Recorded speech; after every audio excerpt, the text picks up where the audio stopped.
Time is now 5:38 a.m. Obviously, Alex, they're talking about tearing down that blight, but the weather always plays a very big factor in doing that. So how's the forecast going to be looking for them to do that this morning? Well, the good news is for today and tomorrow, we're going to be looking at more of a scattered threat than we saw in previous days across central Georgia. Yesterday picked up about a quarter-inch of rain at the airport. I do think a majority of the area today is going to be completely dry with about a 30% chance of rain. But that high yesterday, 93, we're not going to come that close to it today. You'll see that here in just a moment here on Future View. But in the meantime, here's a live look across downtown Macon this morning. A quiet start across central Georgia. 75 in Butler, 76 in Montezuma, 74 up in Forsyth, and 72 in Monticello to get things started on this Monday morning. Also looking at fog in a few spots across the area from Bleckley County there on up into Lawrence County, Washington County. I expect this will continue to expand as the morning goes on. Now, the radar picture is quiet right now, but just a few hours ago it was not. We did pick up several inches of rain in a few spots through the overnight hours from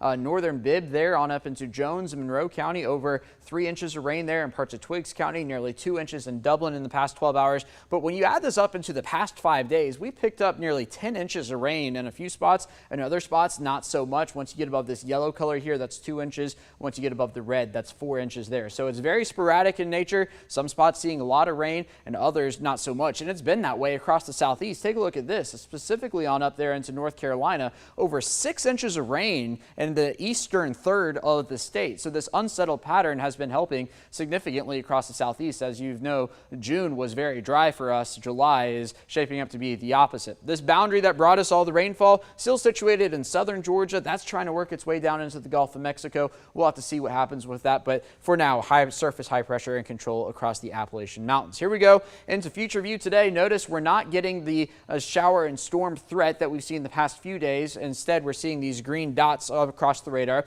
Now, I still think we're going to see locally heavy downpours and some lightning strikes here or there, but that's going to be confined to very specific areas. The same story for Tuesday. Once we get into Wednesday here, you'll begin to see that we pick up the coverage area just a little bit in terms of the rainfall there as we get into Wednesday at about 6 p.m. Here comes the longer range models. Notice a big plume of moisture coming in off the Gulf of Mexico. That's Thursday at 5 p.m. on into Friday there. And at 5 p.m., I do think we begin to pick up our rain chances as we get into the later part of the week. So here's how it stacks up. About a 30% chance of rain for Monday and Tuesday. That's up to 60% for Thursday as that moisture plume comes in off the Gulf of Mexico. That will be thanks to what we're watching potentially for some tropical development there in the northern Gulf. This front that's moving down in there, sometimes when we get a front this time of year, we can get some development out of that. The next name on the list is going to be Danielle. But we're going to be hanging on into the 70s through the morning hours thanks to some overcast skies. Not going to hit 80 until about 1 p.m. That's going to lead to a lower afternoon high temperature today. 86 degrees going to be the high with a 30% chance of showers and storms. Sunrise this morning is at 6:35.